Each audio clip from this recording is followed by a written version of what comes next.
కుమార్తె వ్యాఖ్యలకు భయపడనని మాజీ మంత్రి వైసీపీ నేత ముద్రగడ పద్మనాభం తేల్చి చెప్పారు. పీఠాపురం వైసీపీ కార్యాలయంలో జరిగిన నియోజకవర్గ స్థాయి పార్టీ సమీక్ష సమావేశంలో ముద్రగడ పద్మనాభంతో పాటు ఎమ్మెల్యే పెండెం దొరబాబు, అభ్యర్థి వంగ గీత పాల్గొన్నారు. తన కుమార్తె చేసిన వ్యాఖ్యలను ఖండించారు. పెళ్లికి ముందు వరకే ఆమె తన కుమార్తె అని, పెళ్లి తర్వాత ఆమె అత్తగారి ప్రాపర్టీ అని చెప్పుకొచ్చారు. తన కూతురితో వీడియో రిలీజ్ చేయించి భయపెడుతున్నారని ఆరోపించారు.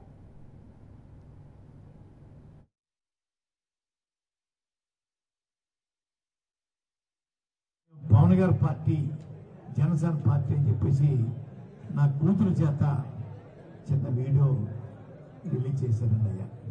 అయ్యా నా కూతురు నా ప్రాపర్టీ కాదండి, పెళ్ళి అవనంత వరకు నా ప్రాపర్టీ, పెళ్ళి అయిన తర్వాత అత్తవారి ప్రాపర్టీ. అయ్యా కొడుకైతే సొంత పార్టీ, తండ్రి ఆధ్వర్యంలో కొడుకు తప్పు చేస్తే తండ్రికి చెడ్డ. కానీ నా కూతురు చేత పెళ్ళైన అమ్మాయి వారి ప్రాపర్టీ చేత నా మీద ఎంత బ్యాడ్గా చెప్పినా జగన్ గారికి సేవకుడిగా ఉంటాను, అందుకు తిరగలేదు. ఎవరు బెదిరించినా కూడా బెదిరిపోను.